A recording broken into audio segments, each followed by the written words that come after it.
Hello everybody, welcome back to the channel. जैसा कि हमने पिछले वीडियो में ये डिसाइड किया था कि हम नेक्स्ट वीडियो में इस फ्रूट को शेड करना सीखेंगे, तो चलिए हम स्टार्ट करते हैं। मैंने इस फ्रूट को ड्रॉ कर लिया है और अब हम इसमें शेडिंग करते हैं। मैंने 2B पेंसिल ली है लाइट टोन के लिए। अगर आप चाहो तो आप HB भी यूज़ कर सकते हो। HB या 2B दोनों ही लाइट पेंसिल्स में अच्छी है। तो सबसे पहला टास्क हमारा ये होता है कि जहाँ भी वाइट एरिया है, जैसा कि हमने बॉल की शेडिंग में सीखा था और एक वास बनाया था, उसमें भी हमने यही चीज़ सीखी। अगर आप मेरे कंटिन्यूस वीडियोस देखते हो तो आपको ये वीडियो और अच्छे से समझ आएगा कि हम एक्चुअल में क्या प्रोसेस को फॉलो करते हैं। तो हमारी सबसे पहली स्टेप होती है कि हम हमेशा वाइट एरिया को छोड़कर चलते हैं। तो अगर मैं इस फ्रूट में देखूँ तो आपको वाइट एरिया कहाँ दिख रहा है? यहाँ पर और यहाँ पर, राइट। इसे हम हाइलाइट्स कहते हैं, जैसा कि हमने पहले वीडियोस में पढ़ा है, जिस भी डायरेक्शन से लाइट आती है। तो चलिए हम ऐसा करते हैं कि इतने एरिया को वाइट छोड़ते हैं और उसके पीछे एक लाइट टोन क्रिएट करते हैं। इतना हिस्सा मुझे वाइट छोड़ना है, इसलिए मैं उसके थोड़ी सी पीछे एक लाइट टोन क्रिएट कर रही हूँ। इसका शेप, जैसे वास में हमने एक शेप मेंटेन किया था, सर्कल में जब हमने शेडिंग की थी हमने तब भी एक शेप मेंटेन किया था। इसी तरीके से हर ऑब्जेक्ट में आपको एक शेप मेंटेन करना होता है। इस फ्रूट में अगर आप हाईलाइट को देखोगे तो कुछ 8 जो हमारा नंबर होता है उसका शेप हमें इसमें मेंटेन करना होगा। अगर आप इसे देख सकते हो तो मैं इसे यहाँ तक शेड करते करते कुछ इस तरीके से लाइट टोन को क्रिएट करूँगी।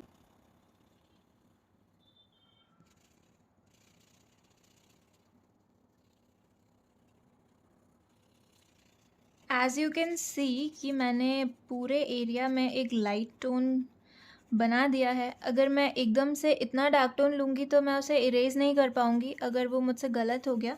तो इसीलिए हम लाइट टोन से स्टार्ट करते हैं, क्योंकि लाइट टोन के ऊपर आप डार्क टोन्स क्रिएट कर सकते हो, लेकिन डार्क को आप लाइट नहीं बना सकते हो। So the next step, blending. Tissue paper लेना है और जैसा मैंने बताया है कि हमारी पहली स्टेप होती है कि हम हमारे पेंसिल के स्ट्रोक्स को सॉफ्ट करते हैं। तो मैं पेंसिल के स्ट्रोक्स को सॉफ्ट कर लेती हूँ। बहुत स्लोली चलाना है हमें टिश्यू पेपर।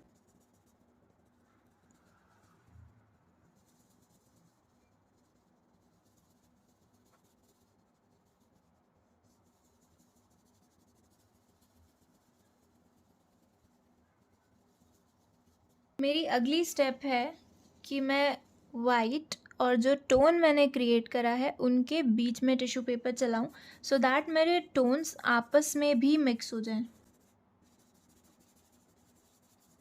अगर आपने पुरानी वीडियोस नहीं देखी है तो आप एक बार उन्हें भी देखिएगा, क्योंकि उसमें मैंने ब्लेंडिंग के बारे में डिटेल में बताया है। यही स्टेप्स हम आगे हमेशा ऑब्जेक्ट रेंडरिंग कोर्स में फॉलो करते हैं। तो अगर आप सीक्वेंस में वीडियोस देखते हो तो आपके लिए बेनिफिशियल है। अब मैं थोड़ा सा डार्क टोन क्रिएट कर रही हूँ। बेसिकली अभी मैं सिर्फ इतने एरिया पे फोकस कर रही हूँ, उसके बाद मैं ये वाले पार्ट पर भी शेड करूँगी।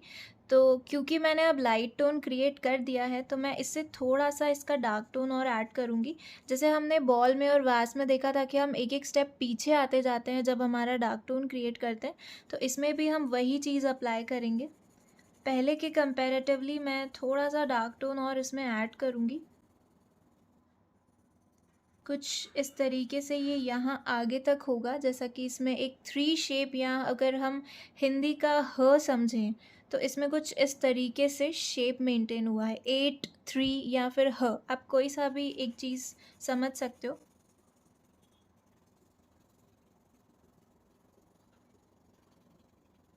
पेंसिल के स्ट्रोक्स जो आप क्रिएट करते हो वो बहुत टाइट होने चाहिए। अगर आप लूज स्ट्रोक्स क्रिएट करते हो तो टिश्यू पेपर कभी भी टोन्स नहीं क्रिएट करता है, वो सिर्फ आपकी पेंसिल को सॉफ्ट करने में हेल्प करता है।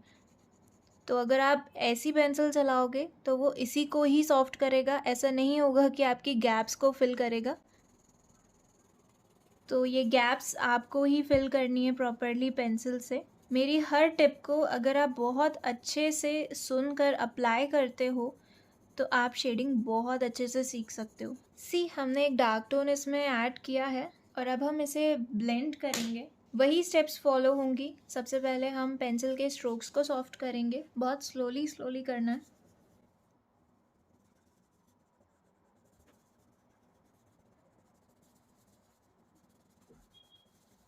राउंड फॉर्म में अगर आप लेते हो तो अच्छे से स्मूथ हो जाएगा। अगर आप स्ट्रेट पैटर्न भी लेना चाहते हो तो वो भी हो जाएगा। सी अभी मैंने सिर्फ पेंसिल के स्ट्रोक्स को सॉफ्ट किया है। आप देख सकते हो कि ये वाइट में मिक्स नहीं हुआ है क्योंकि अभी मैंने किया ही नहीं है। सो हम क्या करते हैं, अब इन दोनों के बीच में चलाते हैं ताकि हमारे टोन्स आपस में भी ब्लेंड हो, ऐसे अलग अलग लेयर्स ना दिखें। ब्लेंडिंग में सबसे मेजर इशू जो बच्चों को आता है वो यही आता है कि उनकी लाइंस और जो पार्ट्स है वो सेपरेट दिखते हैं क्योंकि वो टोन्स को ब्लेंड नहीं करते हैं, वो सिर्फ पेंसिल के स्ट्रोक्स को सॉफ्ट करते हैं। पहले के कंपैरेटिवली अगर आप देखोगे तो ये ब्लेंड हुआ है। चलिए हम डार्क टोन ऐड करते हैं। तो उसके लिए मैंने 6B पेंसिल ली है क्योंकि अब मुझे डार्क टोन क्रिएट करना है। तो हम थोड़ा सा डार्क टोन ऐड कर रहे हैं। 2B पेंसिल थोड़ी और डार्क चला सकती थी मैं, मगर मुझे उससे थोड़ा सा डार्क टोन अलग चाहिए था तो मैंने इसीलिए उसे नहीं लिया। ये पेंसिल जितनी सॉफ्ट होती जाती हैं उतनी ही टेक्सचर वाली होती जाती हैं। मैं इसे थोड़ा आगे तक लाती हूँ क्योंकि हमें शेप मेंटेन करना है।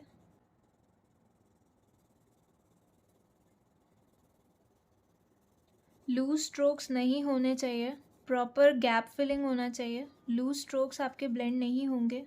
कुछ रूल्स हैं ब्लेंडिंग के जो आपको फॉलो करने हैं। डायरेक्शन एक होना चाहिए, ये भी हम पढ़ चुके हैं पुरानी वीडियो में। अलग अलग डायरेक्शन से स्केच आपका रफ दिख सकता है। हमें नीट एंड क्लीन वर्क करना है। ओके,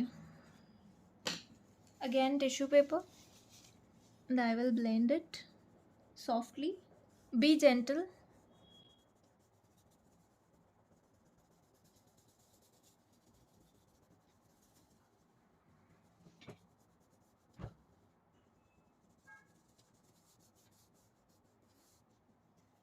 कैन यू सी इसमें ब्लेंडिंग अभी नहीं हुई है, हमारा लाइट टोन आगे तक था। तो हमें इस टोन को इस टोन के साथ ब्लेंड करना है, तो उसके लिए हमें इनके बीच में चलाना पड़ेगा।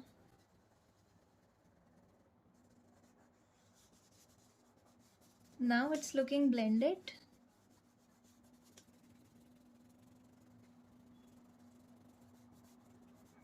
अब हम 6B से ही और थोड़ा सा डार्क टोन ऐड करते हैं। मैं अपने हाथों के नीचे एक शीट रख लेती हूँ ताकि मेरा स्केच ना ख़राब हो। तो अब मैं थोड़ा सा डार्क टोन ले रही हूँ, इससे थोड़ा सा डार्क। और हमें हर बार टोन को पीछे लाना है।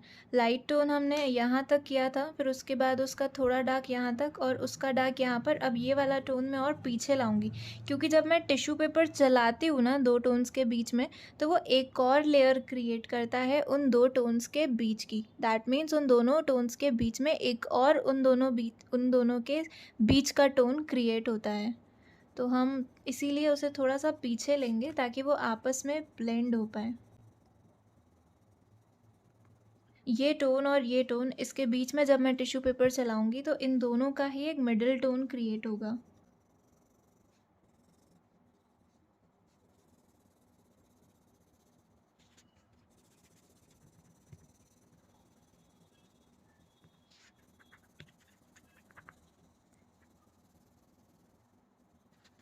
यहाँ पर एक राउंड मेंटेन करना है क्योंकि यहाँ लाइट है और यहाँ पर डार्क है, तो हमें यहाँ लाइट रखना है।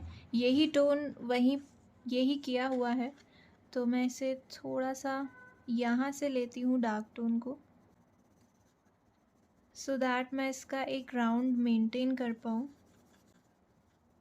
इसे हम थोड़ा और डार्क टोन ऐड करके फेड कर देते हैं। यहाँ पर भी एक मार्क है, इसको हम लास्ट में नीडेड इरेजर से भी बना सकते हैं। डार्क टोन इरेज तो नहीं होगा बट स्टिल नीडेड इरेजर से इतना टोन तो आ जाएगा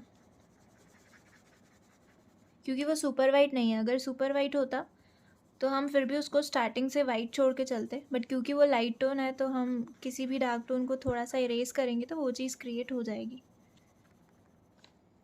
now it's time to blend.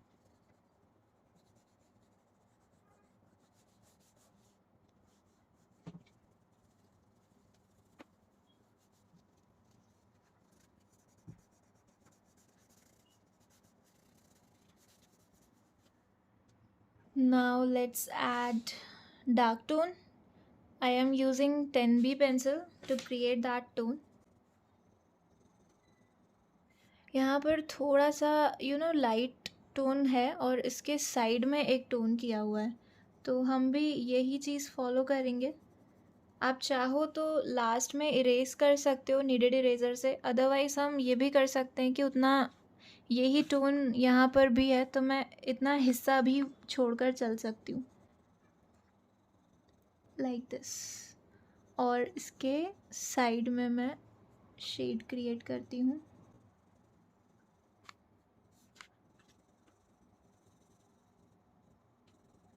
Every time जब हम टिश्यू पेपर से ब्लेंड करते हैं तो आपका टोन एक स्टेप बैक हो जाता है, यानी कि वो थोड़ा लाइट हो जाता है, क्योंकि आप उसको स्प्रेड करते हो या फिर फैलाने की कोशिश करते हो, तो वो थोड़ा लाइट हो जाता है। इसीलिए हमें बार बार डार्क टोन की लेयर्स को क्रिएट करना पड़ता है। अब यही यहाँ से ऐसे फॉलो होकर कुछ इस तरीके से गया है, तो मैं ऐसा करती हूँ, इतने एरिया को ही छोड़ के चलती हूँ।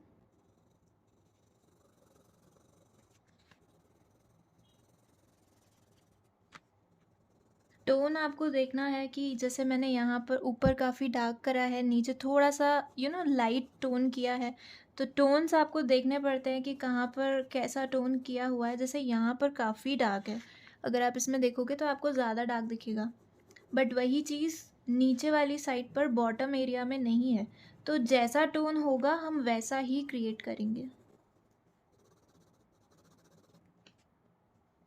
यहाँ पर भी थोड़ा ज़्यादा डार्क है, तो मैं कोशिश करती हूँ कि नीचे बॉटम एरिया में ज़्यादा डार्क करूँ।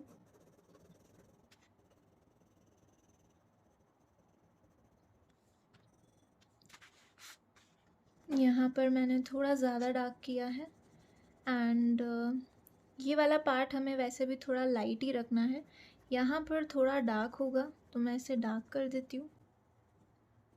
All right, now it's time to blend. Okay, so again we are blending it. तो हम टॉप से स्टार्ट करते हैं। इस शेप में बनाना आप टिश्यू पेपर को, क्योंकि पता चल जाता है कि हमारी फिंगर का मूवमेंट कहाँ हो रहा है, राइट?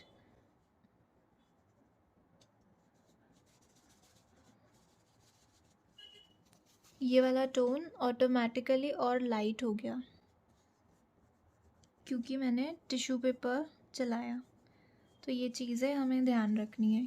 कभी कभी हम डार्क टोन को ब्लेंड करते ही नहीं हैं।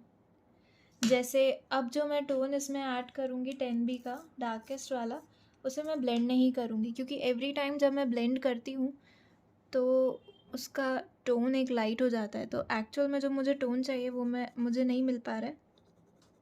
ये देखो, तो क्यों नहीं ब्लेंड करना है आप देख सकते हो कि अगर मैं इसे नहीं भी ब्लेंड करती हूँ तो इतना कुछ खास दिख नहीं रहा है कि उसमें मुझे ब्लेंड करने की नीड है, क्योंकि एट लास्ट हम पहुँच चुके हैं उस स्टेज पे जहाँ पे मुझे ब्लेंडिंग की इसमें नीड नहीं दिख रही है। तो डार्क टोन जब भी हम करते हैं तो एट लास्ट जो एक्सट्रीम डार्क टोन होता है उसमें हमें ब्लेंड करने की इतनी नीड नहीं पड़ती है। मुझे ऐसा लगता है कि ये वाला टोन थोड़ा सा लाइट होना चाहिए, तो अगर ऐसे कुछ टोन आपका ज़्यादा क्रिएट हो जाए तो आप नीडेड इरेज़र ले सकते हो। हम नीडेड इरेज़र लेकर इसको एक बॉल शेप में करके हम टोन्स को थोड़ा लाइट करने की कोशिश करेंगे।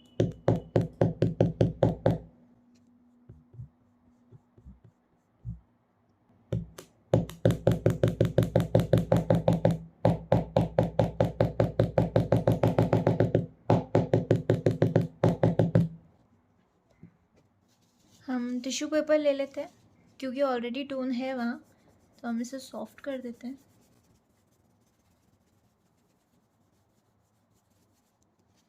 जैसा मैंने कहा कि ये थोड़ा सा लाइट है ये वाला पार्ट, तो मैं इसको थोड़ा सा शेप मोल्डिंग में पतला करके कुछ इस तरीके से चलाऊंगी।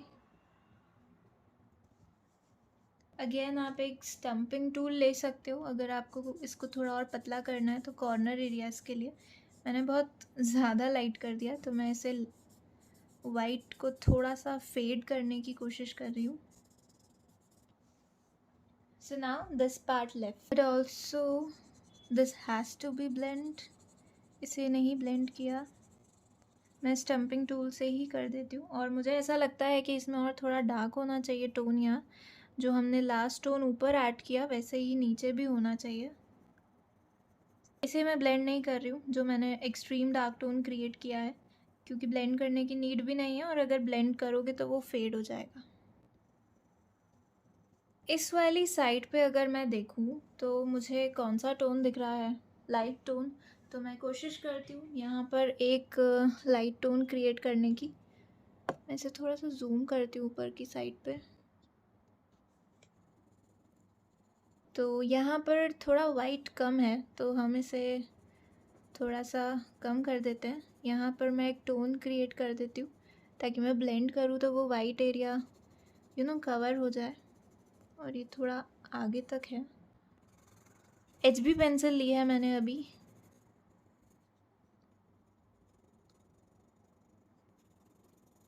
इसके ऊपर मैं एक टिश्यू पेपर की लेयर चला दूँगी ताकि वो टोन ऑटोमेटिकली लाइट हो जाए। यहाँ पर थोड़ा वाइट है तो हम इसे वाइट छोड़ेंगे। बाकी कॉर्नर एरियाज़ पे हम लोग एक टोन क्रिएट कर रहे हैं। लाइट टोन ही कर रही हूँ मैं।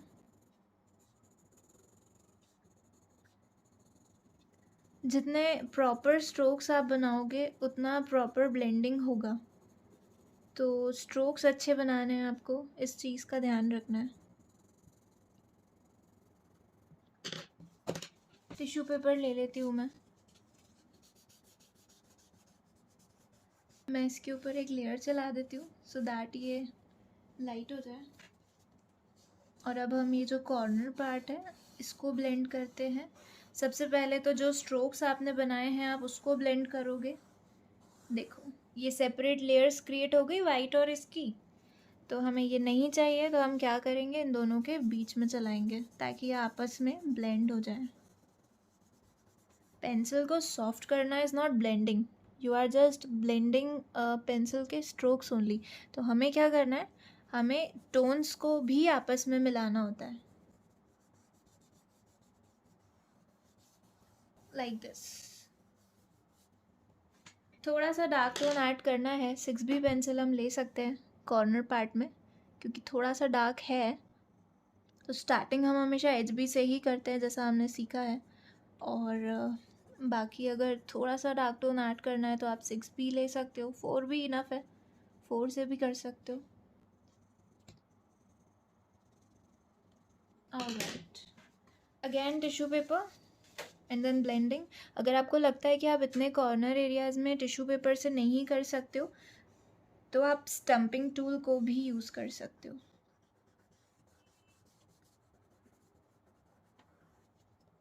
So now it's time to erase the outer area so that properly finished लगे हमारा sketch।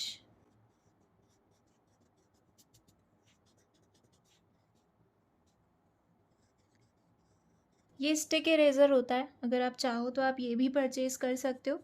और स्केच इरेज़र पेंसिल भी मैंने बताई है, आप वो भी यूज़ कर सकते हो। मैं यहाँ का क्लीन करती हूँ, मैं इसे हटा देती हूँ। अगर आप इरेज़ करते हो और इरेज़र के जो वेस्ट निकलते हैं आप इसे हाथ से नहीं हटा के कोई सा ब्रश यूज़ कर सकते हो, क्योंकि अगर आप इस पे हाथ रखोगे तो आपका ग्रेफाइट फैल जाएगा।